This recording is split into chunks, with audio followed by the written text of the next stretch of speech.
jika dianggap perlu silahkan menggunakan PDI sebagai instrumen yang juga bisa digunakan untuk memperkuat pemerintahan, tetapi tidak dalam posisi dalam koalisi.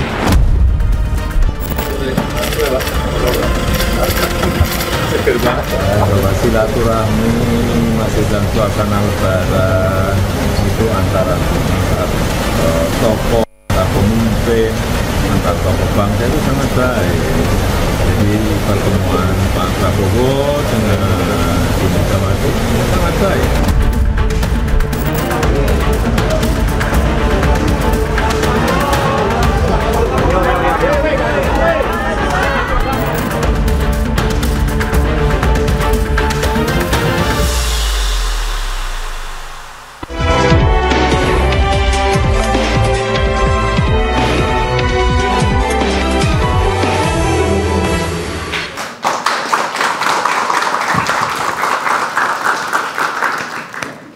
Selamat malam pemirsa, setelah wacana demi wacana pertemuan dua tokoh bangsa antara Presiden Prabowo Subianto dengan Presiden RI kelima sekaligus Ketua Umum PDI Perjuangan Ibu Megawati Soekarno Putri akhirnya terjadi pada Senin malam. Masih dalam suasana Idul Fitri, pertemuan berlangsung selama 1,5 jam. Ini hangat dan kekeluargaan meski tanpa nasi goreng. Lantas apa makna dan kelanjutan dari pertemuan tertutup di malam hari itu bersama saya Anisha Dasuki. Dan saya Aryo Ardi, pemirsa inilah interupsi pertemuan Prabowo Mega silaturahmi bukan koalisi. Sudah ada 4 narasumber yang hadir di panggung interupsi pada malam hari ini untuk membahas pertemuan yang ternyata tidak berakhir koalisi. Di sebelah kanan saya sudah ada Ruhut Sitompul, politisi PDI Perjuangan. Selamat malam Bang Ruhut. Malam. Sebelahnya ada Mas Adi Praitno, pengamat politik. Selamat malam Mas. Malam. Ya. Dan di sebelah kiri saya ada Mbak Wiwi Siti Zuhro, peneliti utama dari BRIN. Selamat malam Mbak. Malam. Dan ada Bang Hendar Sam. Selamat malam Bang Hendar Sam. Selamat malam. Politisi Gerindra yang juga Ketua Umum Lisan. Selamat malam ya Bang. Ya. Dan juga mahasiswa dan mahasiswi dari Akademi Pimpinan Perusahaan Ciganjur, Jakarta Selatan. Selamat malam. Saya ke Bang Ruhut dulu. Bang Ruhut, apa benar memang pertemuan Senin malam itu tidak berakhir dengan kesepakatan koalisi? Yang tahu hanya Ibu Megawati Soekarno Putri, Pak Prabowo, Presiden kelima dan Presiden ke-8, dan yang Maha Kuasa Tuhan. Baik, nah pertanyaan saya juga nih Bang Luhut. Hanya itu yang tahu. Pertanyaan saya juga adalah kenapa saat pertemuan malam di Senin malam itu Ibu Mega hanya didampingi oleh Pak Budi Gunawan saja? Tidak ada pengurus teras dari PDI Perjuangan yang ikut mendampingi? Puan Maharani ada tidak? Saya nggak tahu, tapi yang jelas saya berangkat dari apa yang dikatakan Pak Dasko ya. Pak Dasko baik sekali, beliau aja juga kaget. Beliau rupanya secara mendadak itu kejadian. Diajak, beliau baru tahu. Jadi mungkin ya namanya Ibu Mega. Perlu diketahui, saya garis bawahi, Ibu Mega dan Pak Prabowo itu bukan hubungannya baik. Sangat baik sekali. Kenapa saya berani mengatakan demikian? Walaupun rame selama ini ya, walaupun kita sama-sama ada persaingan di dalam Pilpres, saya bangga dengan Ketua Umum kami Profesor Dr. Haja Megawati Soekarno. Dan pilkada kan sudah sering bekerja sama. Beliau mengatakan itu. Beliau mengatakan di Depok ya, di tempat kami ya, kantor pusat kami, beliau mengatakan begini. Mengenai Presiden Republik Indonesia yang ke-8, Bapak Jenderal TNI Purnawirawan Prabowo Subianto. Semua kader-kaderku ya dukung beliau. Itu selalu Ibu kumandangkan. Tapi nggak mau koalisi gimana tuh Bang? Jadi dukung begini. tapi nggak berarti apa? Mitra. Itu saya bilang, itu kan mengenai koalisi atau apa, saya nggak tahu pembicaraan. Mitra strategis. Tapi paling tidak kami kader-kader PDI Perjuangan itu, Ibu memang mengajarkan kita, ya walaupun kita di luar, kritisilah dengan solusi. Ya, jadi jangan asbun, jangan ondo, omong doang. Tapi selalu ada solusi. Bang Ruhut, berarti bisa dibilang ini adalah pertemuan terencana yang mendadak? Berapa kali sudah mau ada pertemuan kan? Kami punya yang kebetulan kami bangga dengan kader kami, dia Puan Maharani, Ketua DPR RI, beliau kan juga sudah berapa kali memberi tanda-tanda. Jadi nggak mendadak juga gitu kan ya. Begitu juga Pak Dasko, Sekjen juga ya, Gerindra juga sudah memberi tanda-tanda. Bahkan aku, di beberapa TV aku suka nyanyi. menghitung hari, hari demi hari. Memang ini akan terjadi. Tapi karena campur tangan Tuhan, kita berterima kasih. Kemarin ada pertemuan dua sahabat yang sangat baik. Terima kasih. Saya ke Bang Hendarsam. Berarti sama Bang Ruhut. Sebenarnya ini adalah pertemuan yang direncanakan tapi terkesan mendadak. Dari kemarin tuh kayak ditunda-tunda. Siapa sih sebenarnya yang nggak mau? Yang maju mundur nggak mau ketemu sampai akhirnya terjadi pertemuan kemarin? Sebenarnya nggak ada yang nggak mau ya. Sebenarnya bahwa ini tinggal masa. Itu kan tataran teknis saja sebenarnya. Jadi yang harus dilihat kalau kita melihat ke atas, kesatuan hati antara Pak Prabowo dengan Bu Mega itu kan memang sudah ada. Jadi ada beberapa elemen faktornya. Satu, kedekatan emosional, ya kan? Kedekatan sejarah bahwa beliau berdua ya sudah pernah berkompetisi bareng, ya kan? Bahkan pernah berpasangan juga. Pernah berpasangan ya di 2009 ya kan, Mega Pro, kemudian juga pernah berkoalisi di beberapa pilkada dan yang faktor ketiga tidak pernah ada hubungan hubungan personal yang itu. Ini kan seperti adik dan kakak ya. Kemudian yang mempersatukan itu adalah ideologi sebenarnya. Bahwa Pak Prabowo dan Bu Mega, Gerindra dan PDIP ini mempunyai satu kesamaan ideologi yang sama. Sehingga hal tersebut ini tidak tidak menjadi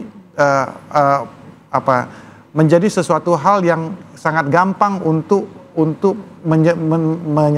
menyatukan di satu titik di dalam ide gagasan, ya kan?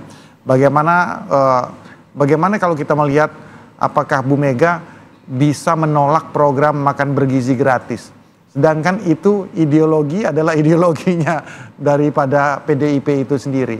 Jadi ini bukan masalah hitam dan putih, tapi ini masalah bahwa banyak faktor, banyak elemen yang bisa menyatukan kedua belah pihak ini. Kadang-kadang semua elit-elit itu, ketum-ketum partai contohnya hubungannya baik, tapi ideologinya belum tentu sama, ide dan gagasannya belum tentu sama, sehingga nggak bisa bertemu di satu titik. Nah, banyak faktor yang membuat kedua tokoh bangsa ini akhirnya bisa bertemu di satu titik. Kalau masalah teknis itu masalah lain, ya kan? Bang Hendarsam, isi dari pertemuan Senin malam itu persisnya apa sih poin-poinnya? Sebenarnya gini, kalau kita lihat sebenarnya kan ini ajang silaturahmi, ya kan? Tapi nggak mungkin 1,5 jam ngomong silaturahmi doang. Iya, 1,5 jam tuh lama loh. Kalau silaturahmi cuma 5 menit kan namanya cuma salaman aja kan gitu kan? Mending lewat WA aja ya? Iya, cuma cukup WA aja atau gini Mas Bowo itu aja sekali kan malah nanti akan ada talk show lagi yang ngomongin kok cuma 5 menit kan gitu kan? Jadi ya kan malah digoreng lagi nanti. Nah, artinya kita melihat ini ajang silaturahmi dan itu kan countdown-nya sudah ada. Bagaimana Pak Prabowo sudah beberapa kali menyampaikan untuk berniat dan tak pernah lelah untuk selalu bertemu dengan Bu Mega, ya kan?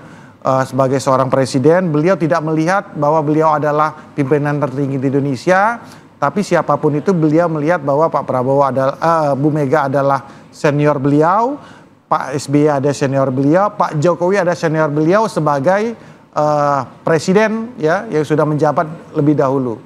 Nah, ini kan faktor penting. Belum lagi juga itu pemanasan yang sudah dilakukan oleh Mas Didit sebelumnya, ya kan? Dengan datang ke... Akhirnya mau apa jangan-jangan lobby dari Mas Didit? Akhirnya mau lobby dari Mas Didit? Kalau yang kita lihat Mas Didit, gini. Mas Didit itu adalah replika dari didikan orang tuanya. Bahwa beliau ini... Pak Prabowo sudah ngomong sendiri loh, Mas Didit tuh kemana-kemana ini nggak ngomong ke Pak Prabowo juga, inisiatif dia sendiri. Ya karena apa? Nilai-nilai yang ditanamkan oleh orang tuanya, oleh Pak Prabowo ke Mas Didit untuk selalu hormat kepada orang yang lebih tua, untuk selalu menjaga silaturahmi terlepas adanya perbedaan pandangan politik, dengan keluarganya Bu Mega, dengan keluarganya Pak SBY, bahkan dengan Pak Anies Baswedan, dia berhubungan baik. Sampai anaknya Pak Anies yang buatin bajunya Mas Didit loh, ya kan? Free of charge, gratis, ya kan? Jadi ini sebenarnya yang harus kita lihat, bahwa tidak semuanya itu ya kan terbungkus dalam harus kita persepsikan sifatnya politis, ya kan, bahwa memang sebagai seorang tokoh bangsa dan anak tokoh bangsa, hal-hal seperti inilah yang memang harus menjadi apa nama itu inspirasi kita bersama, bahwa memisahkan antara pilihan-pilihan politik, tidak harus dikaitkan dengan masalah politik, dengan hubungan interaksi sosial. Baik, Prof. Wiwi, sebenarnya kalau misalnya tidak ada koalisi kan, ternyata tidak ada koalisi dalam pertemuan itu, ngaruhnya apa dalam peta perpolitikan Indonesia? Iya, Bu Mega kan tidak kenal koalisi, tidak kenal oposisi. Kosakata itu tidak digunakan di PDI Perjuangan. Ya, oposisi nggak ada juga dalam tidak menggunakan istilah itu. Tapi pertemuan kemarin itu bisa kita maknai lebih agak private, ya, karena sangat tidak formal, atas nama kunjungan kepala negara, kepala pemerintahan, tidak. Jadi tidak ada wing nggak ada juga kan kemarin itu lewat gitu kan, dan tidak ada ya kesannya memang lebih private gitu. Tapi karena yang bertemu ini adalah ketua umum, sosok ketua umum PDI Perjuangan dan Gerindra, pasti ada singgungan politiknya, tidak mungkin tidak gitu ya. Apalagi mungkin ada beberapa hal yang perlu diklarifikasi atau dijelaskan oleh Pak Prabowo. Bu Mega mungkin bertanya, tapi yang proaktif memang Pak Prabowo dalam hal ini sangat proaktif. Ya. Tetapi ketika Bu Mega tidak didampingi oleh petinggi PDI Perjuangan, didampingi oleh Pak BG sendiri, kan juga ada makna tersirat sendiri juga, Mbak Wiwi. Iya, makanya lebih private tadi itu. Jadi ada keinginan mungkin lebih lega, lebih cair gitu ya, fluid. Kalau saya ngomong sama saya Mbak Anissa lah, nanti cowok lain lagi artinya ke Mbak Anissa. Saya kepingin ngomong ke Mbak Anissa berdua aja, woman to woman. Nah, itu ada privacy ya. Jadi tidak dipantengin oleh jurnalis, tidak sorot kamera dan sebagainya. Itu lebih apa adanya. Dan tentu Bu Mega itu selalu tadi itu kebangsaan, dimensi kebangsaan, dimensi Indonesia itu ke depan bagaimana, gitu kan. Baik, apakah pertemuan antara Bu Mega dan Pak Prabowo hari Senin malam lalu benar hanya karena kesamaan ideologi ataukah kesamaan kepentingan? Nanti Mas Adi Praitno akan mengelaborasinya. Interupsi segera kembali.